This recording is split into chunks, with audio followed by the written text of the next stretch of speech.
Bonsoir, au sommaire, nous allons découvrir une entreprise agenmosienne, un concert à la crypte Saint-Giron, le marché des producteurs d'Orsarieux, mais pour commencer un avant-goût des fêtes 2018, le débarquement des taureaux.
Mardi soir, sur la place du village, se tenait la maintenant traditionnelle soirée des producteurs à Orsarieux.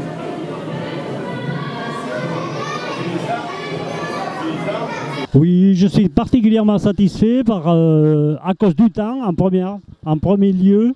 Ce matin, on s'est fait quand même du souci et puis ce soir, là, je vois que la soirée est merveilleuse. Et puis je suis très satisfait parce que je vois que Canal Achat a vraiment été efficace dans la publicité. Non, c'est superbe parce que je vois que je ne peux que vous remercier aussi tous ceux qui ont fait la publicité autour de cette soirée. Les éleveurs, les producteurs, les participants qui ici ce soir sont très très nombreux. Je ne peux que les remercier car nous les aînés, nous sommes sensibles à cette façon de parler de nous, de respecter un petit peu tous ces éleveurs producteurs. Je trouve que ça, c'est quelque chose de merveilleux. Je représente la société Escargot Land, LAND, c'est un petit jeu de mots qu'on a fait. Et donc là ce soir, je propose des escargots, des petites barquettes apéritives, soit à l'ail au persil, soit à la sauce catalane. Voilà, et après sur les autres marchés, j'ai les mêmes produits, plus des conserves pour les gens qui veulent se les cuisiner à la maison. Et je propose aussi des escargots vivants. Pour les pour ceux qui savent bien se les préparer. Et voilà. Je suis Cathy Barouillet, la ferme de la Taste à Saint-Aubin. 40 250. Voilà, nous sommes producteurs de foie gras, confit. Et ce soir, je propose l'assiette landaise avec le foie gras, le pâté foie gras bien sûr, la rillette, les gésiers et un peu de salade et quelques tomates. Voilà. Oui, je suis habituée à venir chaque année au marché ici à Aussarieux, organisé par les aînés auxarrois, depuis maintenant, je pense, 5 ou 6 ans. Et on est ravis de participer à cette soirée. Bonjour, nous voilà ce soir au repas de producteurs d'Orsarieux, avec tous les producteurs. Bon, moi je suis boucher, j'ai plusieurs éleveurs, en l'occurrence aujourd'hui Pétrissens à Cam, je suis spécialisé dans le bœuf chalosse. Et quoi vous dire que c'est la viande rassie qui a au moins 3 semaines et un mois avant de la mettre à la vente. Et quoi vous dire de plus, je suis sur les marchés de Mont-de-Marsan, Sabre et Amou. Voilà, et bien écoutez, je vous souhaite une bonne soirée, un bon appétit à tous. Merci.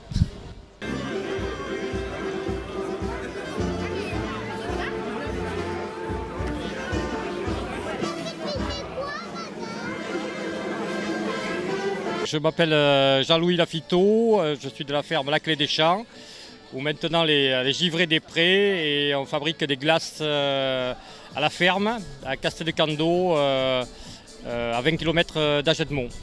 Et voilà, et aujourd'hui on est venu donc pour le marché des producteurs de pays d'Orsarieux, avec les aînés d'Orsarieux, pour proposer des glaces, des crèmes glacées et des sorbets qu'on fabrique chez nous à la ferme.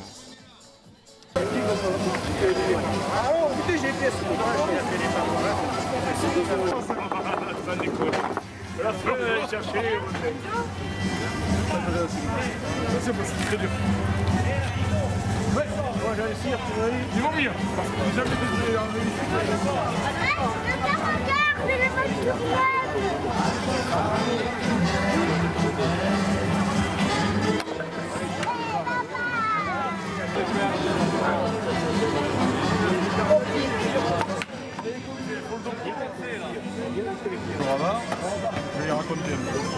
Oui, ça arrive. Moi, c'est 8 mois. 8 mois et demi. Ouais, bon. Là, t'as fait le jeu. Voilà.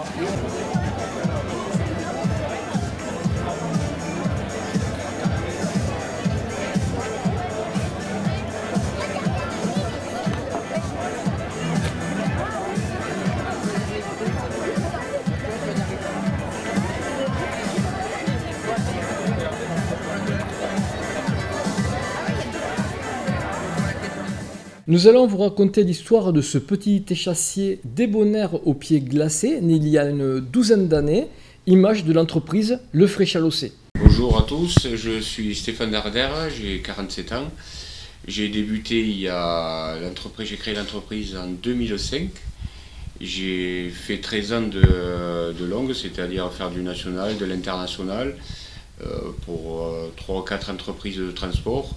Et de là, il m'a donné l'envie de créer une entreprise de proximité, parce que bon, faire la route, ça va un moment quand on a vu du familial. Et c'est pour ça que je me suis lancé dans ce secteur de frais, parce que bon, c'était le secteur aussi local et qui produit beaucoup de canards, de volailles. Et j'ai commencé tout seul, après ça a duré pendant 3 ans. Et bon, ça devenait très compliqué au niveau du rythme, parce que c'était du lundi au samedi les tournées, sachant que le dimanche il fallait gérer toute facturation et toute l'activité, on va dire, autre autour. Et Lionel est rentré dans l'entreprise au bout de 5 ans, j'avais 5 ans d'entreprise. Et voilà, et après pour s'aménager aussi la vie personnelle, eh bien, on a commencé à embaucher. Alors, qui c'est Lionel? Puisque tu t'es associé avec Lionel, c'est qui Lionel? C'est Lionel Laurent, donc oui, je suis le fils à Colette, donc la femme à Stéphane. Donc moi je suis parti depuis maintenant 19 ans où j'étais en études comptabilité auparavant. Je suis sorti de là où j'ai pas passé mon examen forcément, donc je suis parti faire complètement autre chose, c'est-à-dire que j'ai passé mon BEP CAP chauffeur routier Et j'ai vu la même voie que Stéphane, c'est-à-dire que je suis parti pendant 6 ans travailler dans d'entreprises privées. Donc j'ai fait comme Stéphane, c'est-à-dire que j'ai fait du national, de l'international un petit peu. Et après, pour le coup, j'ai rejoint Stéphane, c'était en août 2008. Ouais, 2008-2009. Ouais, 2008-2009. Et à partir de là, on était à 3 à ce moment-là, et depuis ce moment-là, on a augmenté l'activité, on va dire, gentiment depuis ce moment-là. Voilà. Alors en parlant d'activité, là, quand on va voir sur le parking, là, il y a déjà pas mal de camions. Vous en êtes à combien là aujourd'hui? Alors aujourd'hui, on est à 15 cartes grises total, donc il y en a 11 en porteur et le reste en VL. Et qui va continuer à s'accroître obligatoirement, enfin s'accroître du moins. Donc voilà, ça c'est la première chose. Et donc après, comme disait Stéphane tout à l'heure, on a donc 26 salariés aujourd'hui. Donc ça commence à être une jolie entreprise. Voilà. Et alors les tournées, ça va où? Vous allez jusqu'où? Alors nous on fait pratiquement tout le Grand Land, on va dire, tout le 40, déjà tout le département 40 est fait par nous, nos souhaits. 40-64, 65 une partie, on ne fait pas tout ce qui est chaîne Haute-Pyrénées et station des Pyrénées. Après, on est vraiment sur tout le secteur, on va dire, local ici, présent. Et après, on a d'autres départements qu'on dessert avec un autre transporteur avec qui on travaille, c'est-à-dire le département 33, 24 et 47. Voilà. Sachant que Stéphane, quand il avait démarré, les 2 départements de prédilection étaient le 40-64. C'est bon. Donc oui, effectivement, une entreprise familiale, donc qui est depuis Stéphane, donc avec Colette, qui a aussi passé l'attestation de capacité au tout départ, avant que moi j'arrive. Donc dans l'entreprise, il y a aussi ma femme, Joël, qui est donc ici au bureau à Loussic.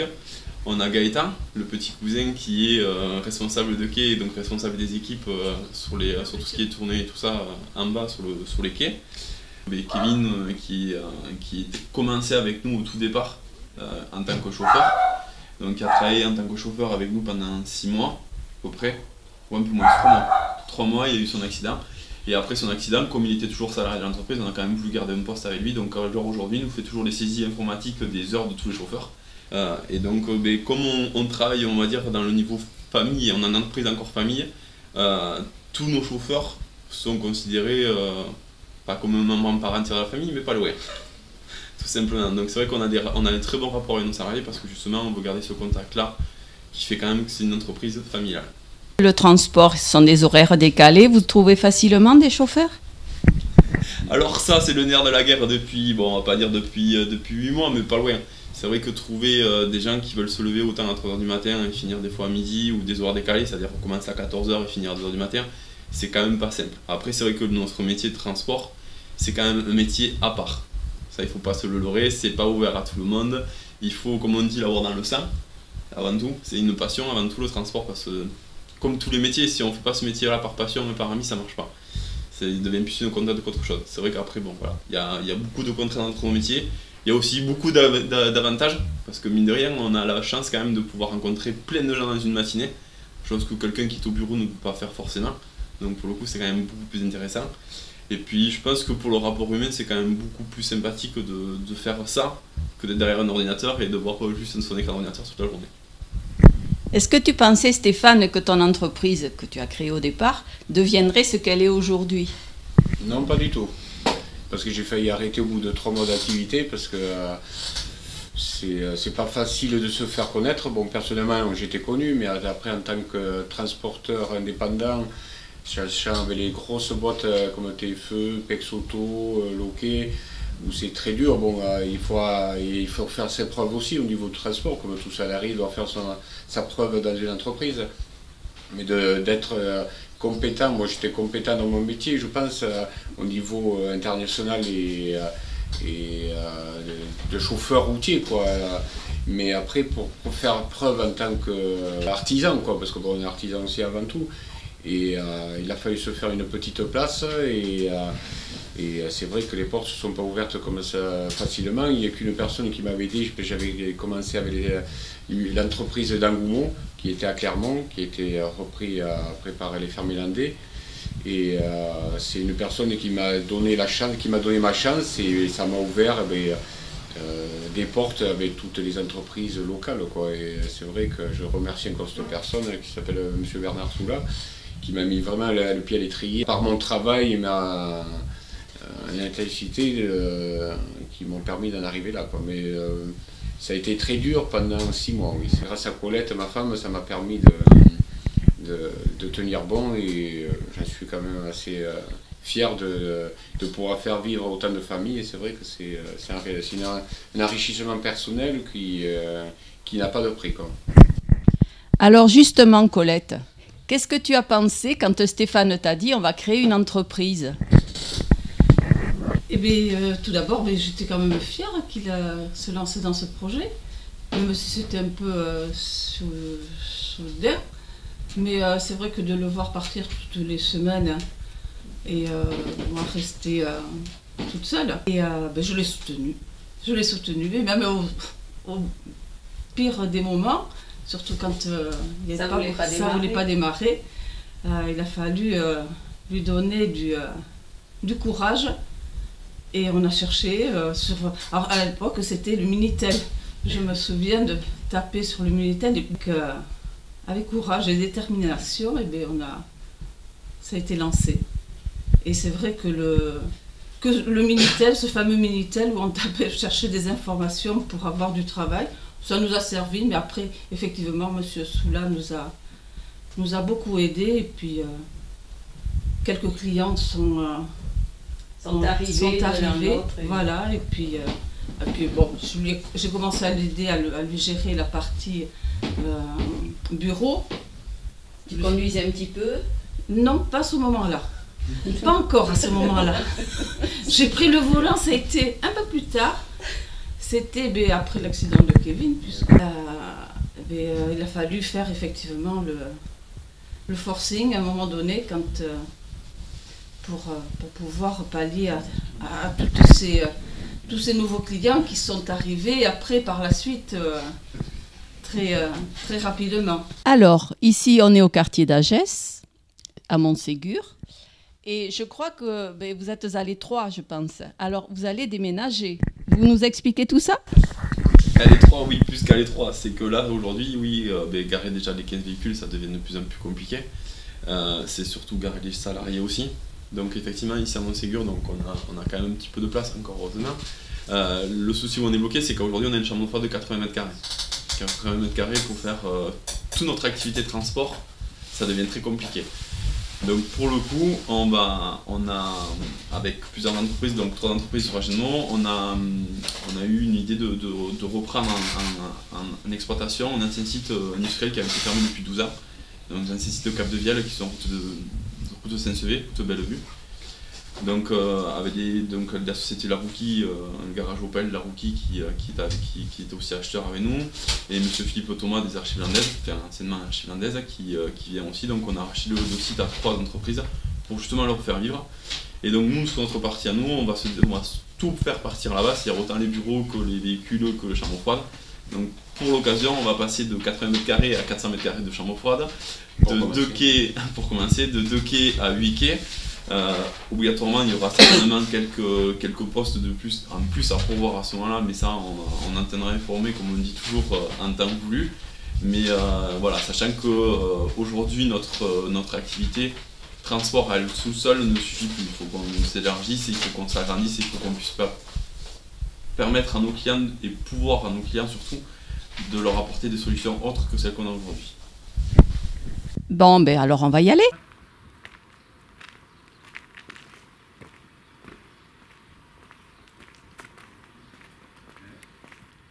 Alors, ici on est dans votre nouveau hangar. Qu'est-ce qu'il va y avoir ici? Donc la partie bureautique, la partie chambre froide d'expédition, triage, une partie aussi de transport qu'on fait de viande suspendue, donc il y aura une petite partie de quai consacrée à ça, et après tout le quai et tout le parking après sur l'arrière. Ouais. Donc la partie fraîche à l'océan, en fait c'est toute la partie verte. Donc là on est dans le bâtiment principal ici. Donc on a divisé en 3 le site industriel complet.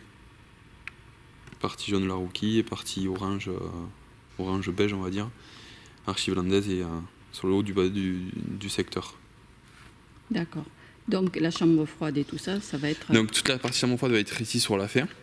Tous les quais de transport vont être ici. La partie bureautique va se retrouver ici sur le parti de devant du bâtiment. tout ce qui est parking personnel, véhicule, tout ça va se trouver sur le haut du terrain.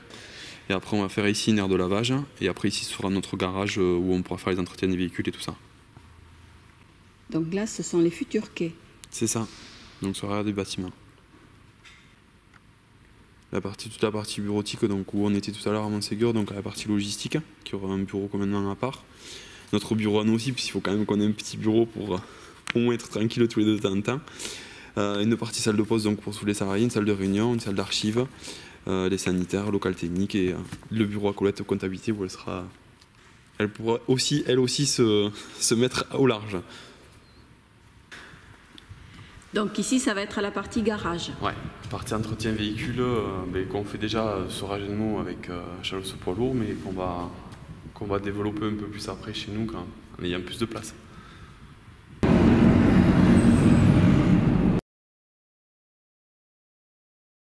La météo ne nous a pas épargné ces derniers temps, mais vous savez qu'on peut aussi ne pas être paniqué par l'arrivée des orages. Alors voilà, c'est un temps bien difficile, très orageux. Hier soir, on a eu une grosse alerte. On a été en alerte orange. Il a fallu rentrer à la maison, tout rentrer, tout ranger. Mais finalement, l'orage, ça n'a pas été pour nous. C'était en Dordogne. Ça a fait pchit pour nous et tant mieux. Hein. Mais bon, c'est beaucoup de stress. Mais vous savez qu'il y a une astuce pour ne pas souffrir de cette situation. Mais il suffit d'aller sur Internet et d'interroger les sites qui vont donner en direct les impacts de foudre. Et comme ça, on va pouvoir suivre les orages et se rassurer ou s'inquiéter d'ailleurs. Alors là, évidemment, aujourd'hui, il n'y a pas du tout d'alerte orage. On va essayer de trouver... Il y a plusieurs sites, on va en prendre un petit peu un au hasard. Hein. Voilà, celui-là, il est bien. Donc, voilà, donc on a une carte qui apparaît avec les impacts de foudre. Il y a des orages. Il y a des orages... on voit bien dans la région niçoise, en Suisse, on voit bien... Ah, il y a un impact aussi, je pense, en Dordogne. Donc là, on est en direct. Donc, mais de toute façon, on voit bien que malgré qu'il ne fasse pas beau chez nous, il n'y a pas du tout de risque orageux, puisque les orages remontent normalement de l'Atlantique, hein, de chez nos amis espagnols. Voilà. Par contre... en Europe centrale, là, et au nord de l'Italie, ça tape en Allemagne aussi, hein, régulièrement. Alors évidemment, c'est un petit peu impressionnant parce que les impacts ne sont pas du tout à l'échelle. Hein. Ils sont beaucoup plus gros que la réalité. Là, ils ont la taille d'une ville. Mais enfin, ça donne une idée assez précise. En sachant que les impacts qui sont là restent sur le site pendant une demi-heure. Au bout d'une demi-heure, ils disparaissent. Dimanche après-midi se tenait dans la crypte de Saint-Giron un concert organisé dans le cadre des Moments musicaux de Chalosse 2018. Le Quintet Brise, composé de jeunes musiciens espagnols âgés de 23 à 27 ans et formé à l'Institut international de musique de chambre de Madrid, a régalé les 80 personnes de l'assistance.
Ce journal est maintenant terminé. Merci beaucoup de votre attention. Pensez au pouce bleu. Merci, à la semaine prochaine.